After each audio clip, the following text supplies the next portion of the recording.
word why. What a curious word. The kind of word that can make us cringe, feel defensive, or even distant.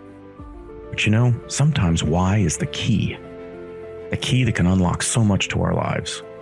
Join me as we explore the why with fascinating contributors to the world, those that entertain us, inform us, teach us about life, and if we're lucky, inspire the next in all of us. I'm your host, Dr. Rod Berger, and welcome to HeadRoom, a production of Rainlight and co-produced by Old Soul. Let's go. Let's have a little fun today. Let's dive into fearlessness, and let's talk about not just entrepreneurship, but female entrepreneurship, really sort of a power player in so many ways. I'm sure you're going to walk away saying that's an understatement, Rod. We're going to be speaking with Miki Agrawal. She is, for those that know, she was on the cover of Entrepreneur magazine a number of years ago. She built $200 million companies, Tushy, Thanks, and Wild. She's also the author of the #1 best-selling books, Do Cool Shit and Disrupt Her. She was named Fast Company's Most Creative People, Young Global Leader by the Economic Forum, and Inc.'s Most Impressive Women Entrepreneurs. She's now also taking a bold step into the music industry with her debut album, It All Exists, under Soul Gaze with veteran musician Happy Hoffman. There's so much to talk about. Sometimes when I get pitched, Miki, it's... the bio is sort of the meat of it, and you kind of have to pull things out of it. Boy, I didn't have to do that with you. There's so much here. This is a rich ecosystem of experience, and I would say also transparency. What I appreciated in reading about you and watching your Mind Valley talk and these other elements is that I don't get the sense that you're hiding anything. Right. I mean, it's sort of Miki is Miki. And if you've experienced or read your book or watched you speak or been a part of any of your companies, you're just you. Has that been from day one? Was that part of the strategy, or was this you even as a little girl? Well, it's so nice to connect with you. In Nashville, you're in Nashville. I'm in Austin. So I always get so in awe. Like whenever I get on a plane or I'm talking to someone in real time on Zoom. It's like mind blowing what humans do. I think for me, it's been a funny, just random journey of like my mom coming from Japan, barely speaking any English and coming with the Japanese sensibility, and my father coming to America from India, with a lot of all of the Indian sensibilities, and me growing up in Montreal, Canada. They met in Canada, and I grew up in Montreal, Canada, in French Canada, and went to school in the United States. So I basically had a very textured kind of cultural experience, and I think one of the things I feel extremely privileged about is to have been able to debate at the table. There's never been a set of perspectives that it's the way it is. This is the way America does it. And both my parents are American, therefore this is just the way it is. Or both my parents are Japanese, this is the way it is. Both my parents are Indian, this is the way it is. Like people oftentimes come from pretty homogenized perspective on things. But I think because I've grown up with a Japanese mother, an Indian father in French Canada, in America, I was able to really question and given permission to question everything and just say, why is it done this way? Why is it that way? Why, who decided that this is the way it is? And I think from the lens of debate and having agency and curiosity to kind of challenge the status quo of whatever the thing is, I think we get to be authentically ourselves more and more. And so was there a moment, Miki, when you were growing up when you kind of thought to yourself, there's no way a traditional path is going to be your path? I mean, I think it's fascinating. I won't talk about whether your age or my age in this way, but here's what I'll say. When I was growing up, people didn't even talk about what an entrepreneur was. I don't even know if the word sort of was in popular vernacular. It was maybe a parent of a student in your class had like a shingle because they were a doctor, or maybe whatever it was. But this was not like it is now, where my kids are thinking about all the different businesses that they will own, not because they've failed, but because they've had exits. You know what I mean? Like, this is how kids talk now. And I'm wondering if there was a moment where you said, golly, this world that I'm in, like, it's going to be different. I can't sort of subscribe to the norms or what everyone else is doing. Like I grew up in Detroit, all the other guys were going to work for suppliers of the big three, like their dads. Like there was a rhythm to it, and you didn't diverge from that. Yep. Did you have a moment where you said, I know that this is different. It's probably stacked against me. I mean, we'll talk about being a female entrepreneur and the lack of investing and all of that, but tell me about a moment when you said, man. Yeah. I mean, for me, I think I got lucky on one of the most unluckiest days in the United States. From my perspective, was on 9/11. So I was 22 years old. I just graduated from college. The world ahead of me. And I kind of was starting to follow a pretty traditional path of investment banking. I got a job at Deutsche Bank, at Deutsche Bank. And it was sort of like, I guess this is what people did. They graduated from like a Cornell University and they worked in finance or consulting or became a lawyer or doctor. Like you said, there wasn't an entrepreneurial world when I was 22 still. It was, 20 years ago. And so they're just, over 20 years ago. And so there's just sort of like, wow, there's, only a few opportunities, but let me go into one that, why not? And so I went to investment banking, and it wasn't the like, hell yeah, like I want to do this with my life. It was just sort of like, this is what it feels like you do. You go into consulting or banking or whatever. But then 9/11 happened, and my subway stop every single morning was 2 World Trade Center.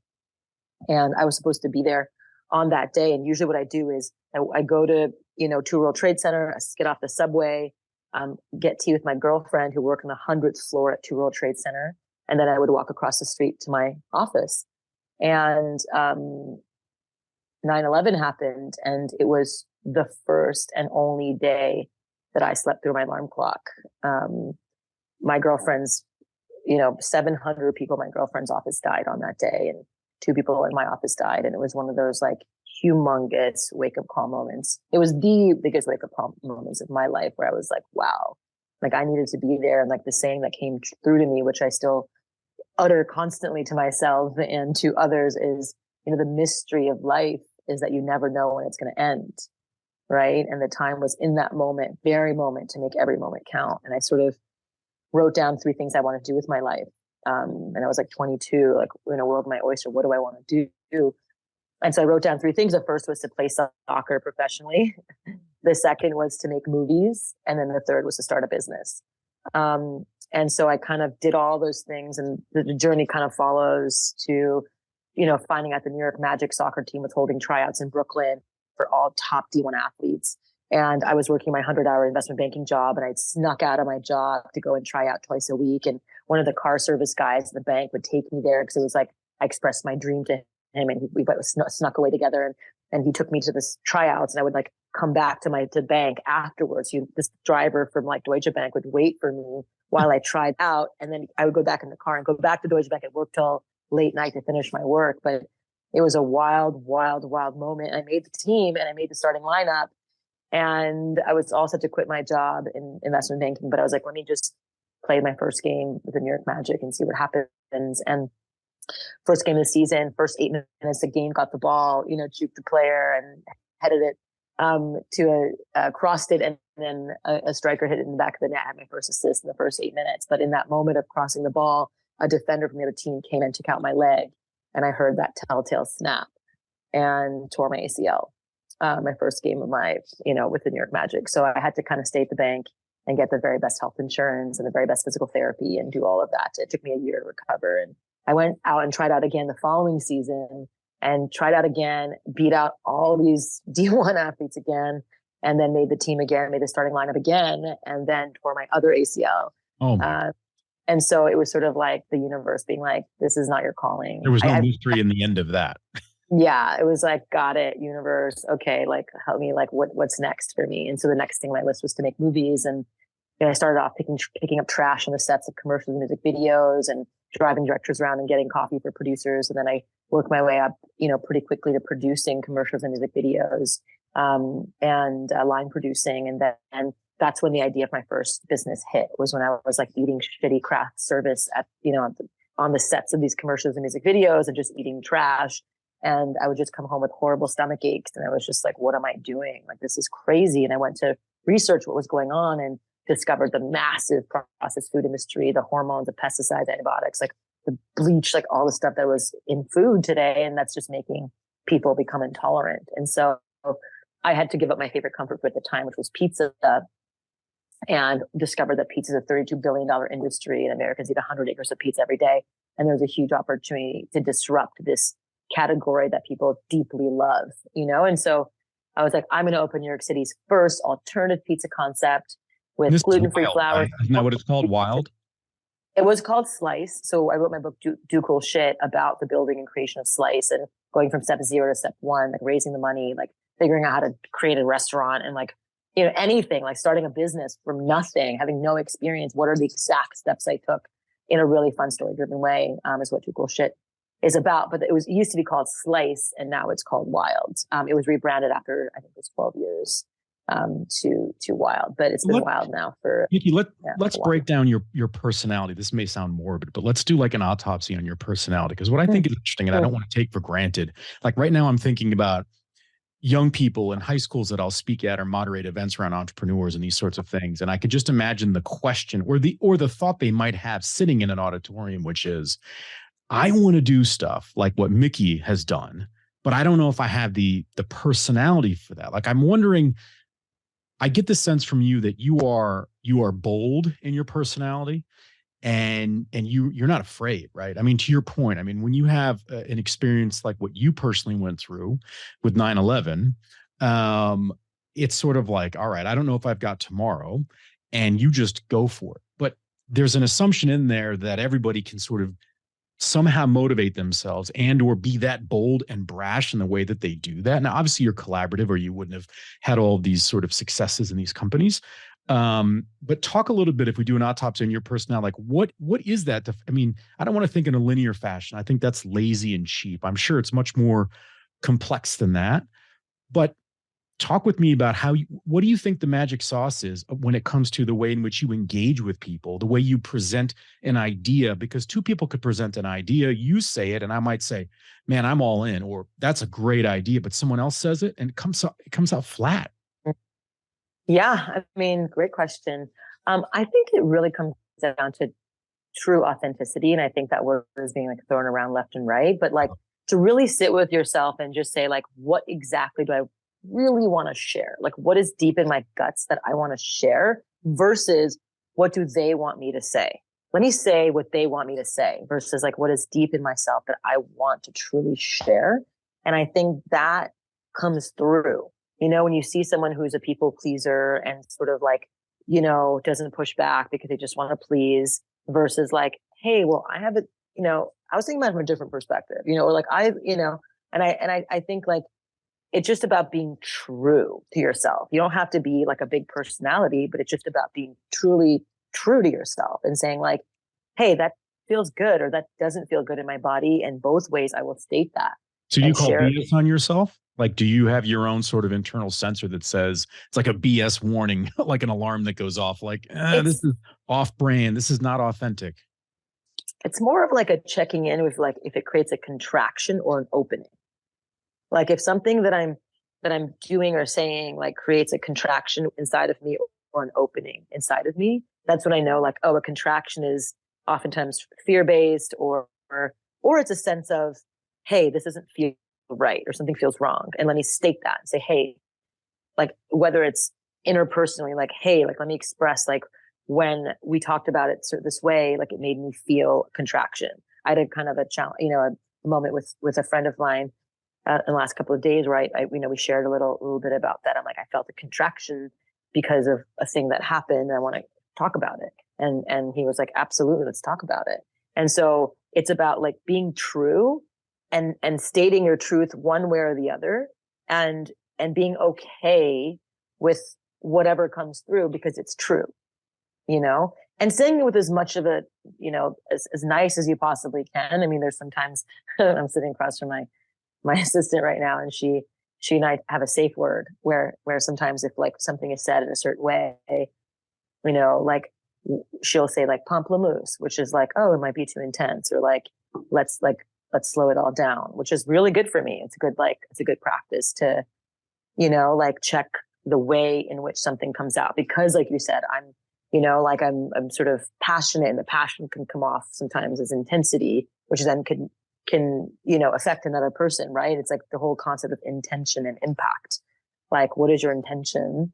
Like, how do you want to say something, and what is the impact that it's having on the other person? And sometimes they're totally different, right? And so, like, my intention could be like, I really want to get to know you, and I think you're awesome, asking you a bunch of questions, and the way it impacts you is like, she's interrogating me. Like, why is she interrogating me? Versus it being like, she's just curious, like she's actually right. So it doesn't matter what my intention is if it's impacting you a certain way. And so rather than you being like, oh, you can just say, hey, just so you know, like, for some reason, like, the way these questions are coming through are impacting me in a way that's making me feel defensive. So let me actually, like, I wonder if there's a way you can ask it again a little softer, so that I can receive it and respond in a way that feels really good in my system. So I'm like, oh yeah, thank you, versus like creating a story that now creates a bigger story and mushrooms into an even bigger story that's just not really true, because my intention was originally just, I'm a passionate person, and sometimes just stuff comes out in a really passionate way and it impacts them, right? My intention isn't wrong, right? So I think that also, and oftentimes for leaders who are trying to change culture and break taboos and do things, they have to often like really be passionate about what they're doing. And sometimes they're passionate against society, right? They're going against society or the way things That's the disruption. done. That's the disruption. And oftentimes society, status quo, wants to maintain its form, and then will like fight back against it and say, you're too much, or you're this, or you're, like saying all these crazy words that aren't true, right? But like then but they're trying to maintain its form, right? So disruptors oftentimes get taken down because society is trying to maintain their form, and in order to make a disruption happen, you have to be extremely passionate. So there's that line of like, how can I be passionate and also understand how it's impacting you? Like, that's for me the greater mastery, and what my next looks like is like, I can feel myself when I'm, when the passion turns into intensity, and then I can be like, oh, you're right. Like, let's reframe that, and let's let us both come along this journey together, instead of it being like, I'm bulldozing you. HeadRoom is produced by Old Soul, a one-stop marketing agency that understands the power of brand and nuance. Reach out to my guy Matt at Old Soul and supercharge your brand and content strategy. That's Old Soul. Shoot Matt a note at aoldsoul.com. That's AOLDSOUL.com. And now, back to our guest. Miki, I'm glad you brought up impact. Earlier this year, I spent time with Magic Johnson, and this was interesting to me. I asked him a question because everybody celebrates his entrepreneurial successes, right? I mean, it's pretty incredible the things that he has been able to achieve. Yeah. It hurt to be Magic Johnson. But I asked him about the mental health of entrepreneurs, and we went down that path. And it was very surprising to me. He said he'd never been asked that question. And I thought, what does that say about us, that we're so focused on sort of that end result or whatever we think success is? And I worry for this next generation and those that follow, where this is the norm, being an entrepreneur, right? Not 9 to 5, not sort of working for whatever, our vision or our idea is of corporate America or corporations around the world. And I'm wondering, what's the lesson for the challenges that we experience, so that we don't just railroad them and act like everything is perfect and everything ends up with a win or an exit, right? Like, you recently publicly, you talked about you've gone through a divorce, right? You lost a company at one point. Like, you've had these sort of pivotal moments or intersections in your life. And I think it's really valuable to sort of pause on those and say, how do we understand the mental health around entrepreneurs?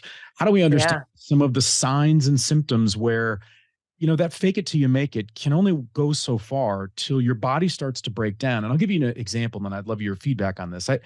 I've had personal experiences, and I've talked with other people where it's a little bit like, after the first of the new year, right? People will put maybe on Facebook or on a social platform, they're going to lose weight, and they want some accountability, so their friends will know. I think what's interesting, you could be at the bus stop with your kids, and there'll be like a dad who says, Miki, I'm starting a business, right? Now, every day at the bus stop, that dad is going to feel like he's got to give an update on growth, on success, on metrics, or like, hey, we just hired this person. We just closed our first deal. And it's like Right. this weird cycle where you can't report on the challenges or the like, sliding off the road kind of a thing in your business plan because you feel like you have to only communicate the win. And I think there's a danger in that for young people to fall through the cracks where I don't know if we're all built to be entrepreneurs.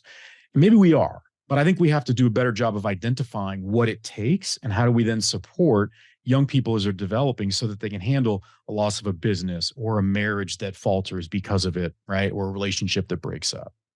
Yeah, beautiful, beautiful question. Well, so my coach calls someone who only sees the glass half full, only sharing the positive, only a silver lining-aholic. So just like looking at it, someone who's like, it's just like, everything's great. Like the bad stuff, like just shove it on a rug and we're good, and that does create an imbalance in the system. And eventually it shows up in some way. And so for me, I can admit wholeheartedly that as a young entrepreneur who had to show my best foot forward, it's kind of like when you think about a restaurant, my very first business restaurant, like front of house is like, everything feels like nice, like jazz music playing in the back of the house, shit's flying around. And like, like that's like pretty standard for most businesses where you're like, people yelling 86 on. Yeah, 86, like fire the thing, like get the Band-Aid, whatever. Like, there's like so much happening in the back of house, but front of house, it's super chill. And I think there's really, really something to be said about how like relieving it is to be vulnerable in the full truth, and how relieving it is, relieving of pressure and relieving of like fear, that when you're like, oh, I just shared the hard stuff and the house of cards didn't fall down. Like, it actually, like, I'm okay. Like, I believe that, like, even like as fucked up as the Bernie Madoff thing was, like, I bet you if he wasn't in the era where he was like just sinking himself in a deeper, deeper hole, that he could have been like, I fucked up, and like, and stopped it. He just couldn't get out of his psychosis. Right. And I think that was like, just listening to him, I'm like, ugh, like I felt like so like, ugh, like for that experience. But I'm thinking like, I think about all the different types of people who've put themselves in horrible situations because they just couldn't share the bad news and couldn't share the hard stuff, is just, it toxifies your system. It toxifies you. Right. So for me, like when I was going through, even in my last company, I think when we were on this like massive hockey stick moment where it was like, holy shit, everyone was like, oh my God, it must be so amazing to be like on this crazy ride. And it was like holding on for dear life. First time ever experiencing it. My pee breaks were scheduled. Like I didn't have time for myself. I developed an intense hyperthyroid condition with heart palpitations and pooping up to 8 times a day, which is why I ended up just starting Tushy, and like having like getting down to 99 pounds and thinking I was dying. Like it was every morning every night going to bed, I would pray to wake up the next morning because my heart was pounding out of my chest. And it was a really, really scary time because I had to constantly be just on, and it was just not working. And so I think like subsequently following that crazy experience at things, like the whole experience of it, and then culminating to being pregnant and having the whole kind of storyline at the end happen, it was just like another universe, I got it moment. Like I need to like pause, have my baby, rest, recover, catch my breath, like get my hormones back to normal, like, and then do trauma work and actually like do therapy and somatic therapy and EMDR. And like, I literally like, and a ton of just coaching and like getting this stuff out of my system that really leveled me. It took me, and then of course, elimination diet, a whole slew of things that I did to get my system back to like homeostasis. But I think what happens to most leaders when they're on a rocket ship, especially, it's just like and then there's no one to really support you or know how to, because we're like the top of our own little islands. Incredibly And lonely, right? Yeah, it's lonely. And that's why most of my friends are entrepreneurs, because we can relate. It doesn't matter the size of each other's businesses. We're just like the same problem, different stage, but the same problem: personnel, growth, money, like keeping the lights on, like trajectory, like what's going to happen next. Like oftentimes our employees don't think like, hey, we have to make the money to feed you. Like we're taking care of your rent and your like 24/7. There's no holiday. There's no 24/7. There's no stopping or me being like, I'm just gonna chill while I have to worry about 30 mouths to feed at Tushy and like X number of mouths to feed at my other company and this and my team at home, or my kid and my family, like my own life. Like there's such a little understanding for the level of pressure that is required to like keep everyone. And then there's like, and then when you're getting like some people bitch at you about like what's not working as employee, like it's really hard sometimes to be like, use your tools to really understand like if they understood like what it took, like I want to hear everything you have to say, but let's approach it with giving each other grace first. Let's approach it from the lens of like, hey, I'm a human being just like you. Even if I'm your boss in quotes, it doesn't mean I'm not going through human experiences just like you with a shit ton of pressure on my shoulders. And so like, I think to be able to express that, to have women's groups, to have places, to have a coach to talk with about these things and the challenges that we go through as leaders, as founders, as women of color. I never really looked at myself as like a women of color founder until I've had to like really experience the double standards in a lot of different ways. I hate talking about it because I don't want to be a woe is me victim of any kind, and I've never been that way. And what I've done is like, okay, I'm just going to be even better. And I'm going to, like do all like even, like I'm going to make enough money that I get to invest in women-owned companies. And I don't have to complain about the way it is in society today. Instead, I'm going to I'm going to just play ball in exactly the way, like meet people where they are today. No complaints about being a woman. Like that doesn't even work. Like for me, to me, and it's not like people are like, oh, you're a woman. Like for me, I just never thought of harnessing that as a way to like get what I want. For me, it's like, let me do the best work, create the best company, make it happen, even if I'm a woman of color, but it doesn't really like, it's not affecting me. Let me just build a company, make the money. And then when I have the money, I'm going to invest in women. So I've invested in over 30 companies and 95% of them have at least one female founder. So like, that's how I think about change. I'm not doing it by complaining. I'm doing it by taking action. Let's talk about expectation, Miki. So I think what's interesting is we're building, right? We have full control of our own narrative, right? We're writing our story, but then you have some successes and sometimes that story can start to be written for you. And there are expectations. There are ways in which people think about us. They put us into certain boxes, whether they're real or perceived. You're on the cover of Entrepreneur. That next day, even if you wanted to control it, it's probably incredibly difficult to control. And I'm wondering how it impacted expectations, not that you had of yourself, but of other people when you walk into a room, this preconceived notion of what they expect from you. I interviewed, I won't say the name. This is a couple of years ago. This gentleman had an incredible exit. We're talking over $1 billion in an exit. And you know what? He can't enjoy it. This guy, terrified because everybody expected his next idea to be $1 billion idea. And he just wanted to be himself. Yeah. And it just happened that first idea, took off. But that really, you could even just visually see it would eat at him, So talk with me about that expectation that other people put on you when they could sit there and say, we're sitting with, Miki, who has been on the cover of Entrepreneur and acknowledged by Inc. and Fast Company and everybody else. Yeah. I mean, all of it can create pressure and, and I think there's something to be said about having humbling experiences that kind of remind you of your, like your imperfection and also just like, okay, it doesn't matter how people will take you up and take you down and it's like, it doesn't matter how big of a thing that you create. It can be just, it's a world of like type of energy that sometimes like, it almost helps to just take yourself out of it and just remember, like, why am I doing this? Like, why am I creating? Like, what is it for if we're all going to die anyways? And like, what's the point of having all this pressure on myself and doing any of this at all if we're just literally all going to die anyways at some point? And so it's really like, it's really a constant remembering of like, why am I doing it? For me, it's creation.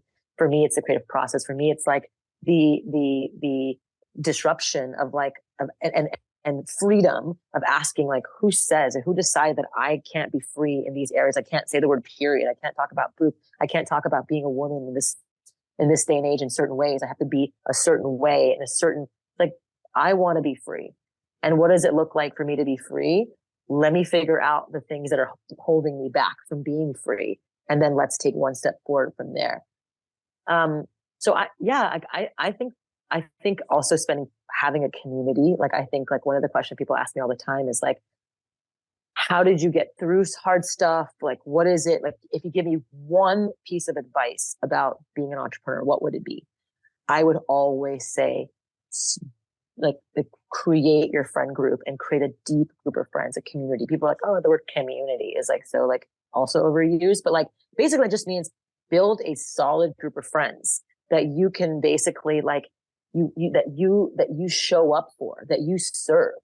I came home last night at like, I slept like 3 hours the night before and was so exhausted, but it was my friend's like 40th surprise birthday party yesterday. I flew in and I was so exhausted, but I'm like, I'm going to show up, even if it's for 30 minutes. I could say I'm busy. I was in New York. We're shooting a thing. And I was this, that. But I'm like, no, I'm going to call an Uber. I'm not going to drive because I'm too tired to drive. I'm going to take care of myself as much as I can in the process of showing up for my friend, but I'm going to show up for my friends. And, and so it was like, and it was so grateful. Like, I'm not showing up because I want them to show up for me when times are bad. I'm showing up because it fills up my cup and it gives me more energy to be amongst the people I love.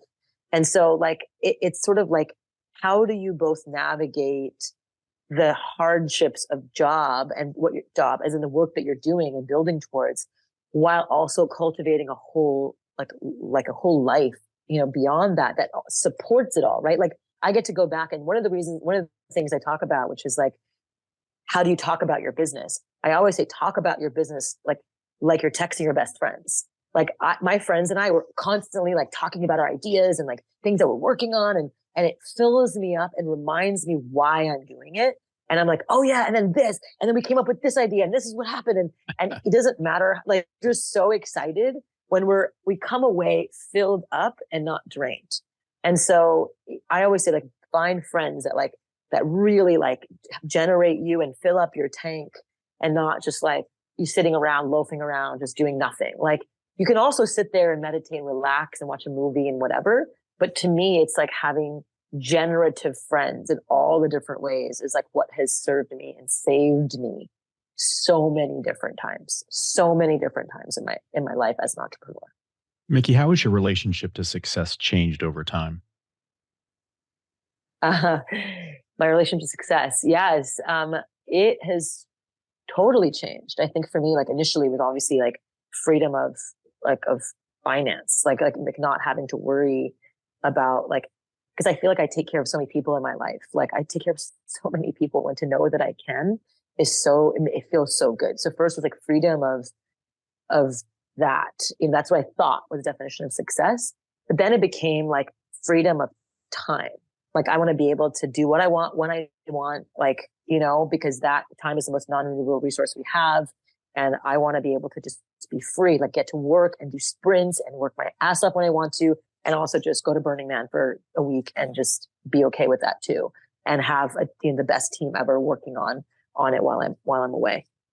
But now actually it's freedom.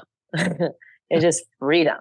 And I think it's freedom of all of the yucky feeling, freedom to feel everything, freedom to feel everything, freedom to express myself, freedom to be a mom and to be an entrepreneur and to be a friend and to be someone who loves to adventure and to be an inventor and a musician and a writer. Like, I want to be free to do whatever the fuck I want, as long as it's additive to me and to the people in my life.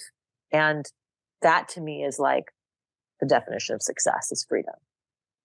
I love, as we put a wrap around this discussion, I just love that there's some people that are so packaged, I think, and polished, not in a good way. This is not a compliment to other people, in that it's sort of like they were born that way. It's like we all have potentially professors where you're like, were you born this way? Or did you actually have some journey that you developed this wisdom, right? This sort of perfection. your life in real time. And I love that because you're not afraid to sort of share sort of how it's made, what, where it falters, like where you learned about yourself, how that I think is incredibly important. I think that's much more important than some 7-step business book that says, Miki, this is how you have to accomplish something, because life is messy. Yeah. And it's about the attitude. And I think it's about sort of taking all those ingredients, whether you've got immigrant parents, right, from Japan and India, and you're living in Montreal, and then you're coming in the US. It's like, everyone will have a background. And I love that you pull from all of those ingredients, not to sort of use, your original business and restaurant as that analogy, but I think that's really key for entrepreneurs. You've got so much going on. I want to make sure people can find you and just sort of follow on your story and in your journey. Where is the best place for them to go? Well, first they should check out Tushy, which is my current company. Go to hellotushy.com. Don't go to tushy.com because it's a very graphic porn site. That's a different company. Yeah, very different value proposition. But Hello Tushy, yeah, basically, really from developing the hyperthyroid condition, from working too hard, pooping a lot was one of the byproducts of the hyperthyroid condition, which then led me to start Tushy, the bidet company, which totally cleaned me and saved me and has changed my life. Actually, I use it every day to this day. Like, I'm going to Burning Man, I'm packing my travel Tushy with me because I cannot leave home without it. And we have over 1.5 million customers who literally think about life as life before Tushy and life after Tushy. And so, just washing instead of wiping, and, the number of trees you save and all of that. It's a quite an obvious thing. So I would deeply love for everyone to check out Hello Tushy. We just launched our new website, which I'm super, super proud of. We spent almost a year working on it. And the product is the best in the world, truly. And I'm super proud of that. And then if you want to ask me questions or, follow my stuff, I'm pretty much on Instagram. I do a little bit elsewhere as well, but pretty much on Instagram. So at Miki Agrawal on Instagram is where most people can find me. Well, I encourage people to check out Miki and hellotushy.com. Also, with her new debut album, It All Exists, you can check that out on Spotify and wherever you get your music on planet Earth. But what a treat to spend time with Miki Agrawal. You are an authentic entrepreneur, and we need more stories of the Mikis out there. I think it's really key for this next generation. Continued success, stay healthy, and keep making a difference and disrupting this world. Thanks, Miki. Thank you so much, Rod. I'm your host, Dr. Rod Berger. Thanks for taking the plunge into HeadRoom, where we uncover the why behind the what and who impacting our lives. HeadRoom is a production of Rainlight and co-produced by our friends at Old Soul. I'm your host, Dr. Rod Berger, and this is HeadRoom.